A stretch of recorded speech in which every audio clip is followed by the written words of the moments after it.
किसी गांव में एक अमीर आदमी रहता था। उसके पास 19 ऊंट थे। जब वो बूढ़ा हो गया और बीमार रहने लगा तो उसने अपनी वसीयत लिखकर रखवा दी।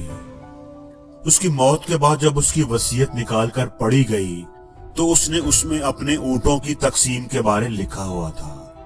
उसमें लिखा था कि मेरे ऊंटों में से आधे ऊंट यानी निस्फ हिस्सा मेरे बेटे को दे दिया जाए, 1/4 ऊंट यानी चौथा हिस्सा मेरी बीवी को दे दिया जाए और 5वां हिस्सा मेरी बेटी को दे दिया जाए। उस बंटवारे को सुनकर सभी रिश्तेदार और गांव वाले परेशान हो गए कि अब ऊंटों की तादाद तो 19 है, इनको निस्फ कैसे करें।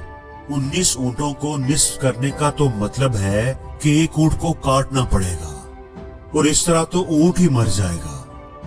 अब फर्ज किया ऐसा कर भी लिया तो बाकी बचे 18 ऊंट और इनका 1/4 यानी चौथा हिस्सा होगा 4.5 और 4.5 का मतलब है कि फिर एक और ऊंट को काटना पड़ेगा।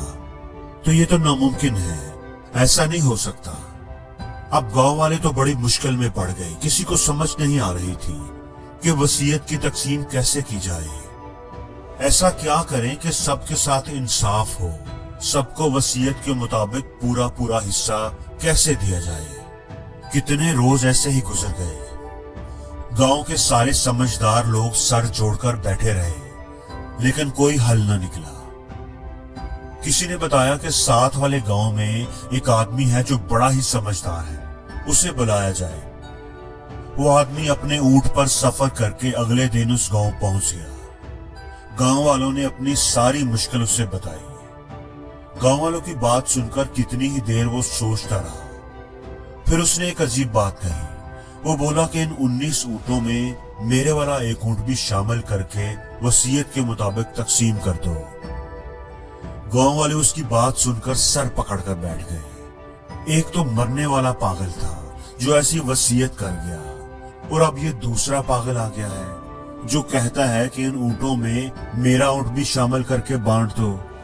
उन्होंने उसे समझाने की कोशिश की कि भला दूसरों के लिए तुम अपना नुकसान क्यों करते हो, अपना ऊंट तुम उन्हें क्यों दे रहे हो। लेकिन वो आदमी ना माना। उसने कहा कि जैसे मैं कह रहा हूं आप लोग वैसा ही करें। गांव वालों ने भी कहा कि ठीक है, तुम्हारी मर्जी, अगर तुम राजी हो तो हम भला एतराज क्यों करें। अब उस बुजुर्ग आदमी ने वसीयत के मुताबिक तकसीम शुरू कर दी। उसने कहा 19 और एक मेरे वाला मिलाकर 20 ऊंट हो गए। वसीयत के मुताबिक इसका आधा यानी 10 ऊंट उसके बेटे को दे दिए जाए और 20 ऊंटों का चौथा हिस्सा हुआ 5 ऊंट। 5 ऊंट उसकी बीवी को दे दिए जाए। अब 20 ऊंटों का 5वां हिस्सा 4 ऊंट बनता है तो 4 ऊंट मरने वाले की बेटी को दे दिए जाए। अब ऊंटों की तकसीम जब मुकम्मल हो गई, सबको उनके हिस्से मिल गए तो बेटे को 10 ऊंट मिले, बीवी को 5 और बेटी को 4 ऊंट मिले। कुल मिलाकर 19 ऊंट उनमें तकसीम हो गए। एक ऊंट बच गया जो उस समझदार आदमी का था। उसने अपना ऊंट पकड़ा और उस पर बैठकर अपने गांव रवाना हो गया। गांव वाले हैरान परेशान उसे जाता देख रहे थे कि उसने अपनी समझदारी की वजह से कितना बड़ा मसला हल कर दिया और किसी का नुकसान भी नहीं हुआ।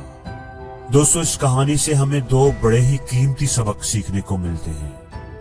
पहला सबक ये कि किसी की मदद करने से कभी भी आपका नुकसान नहीं होता। किसी की मदद करने में आप जो भी एफर्ट लगाएंगे, टाइम लगाएंगे, सरमाया लगाएंगे, अगर आपकी कोशिश होगी कि किसी का भला हो जाए तो आपका वो टाइम, वो सरमाया कभी भी जाया नहीं जाएगा। आपका कभी भी नुकसान नहीं होगा। वो हमेशा लौट कर आपके पास जरूर आएगा। और दूसरी बात, इस दुनिया में कुछ भी नामुमकिन नहीं। कोई ऐसी प्रॉब्लम नहीं जिसको हल नहीं किया जा सकता।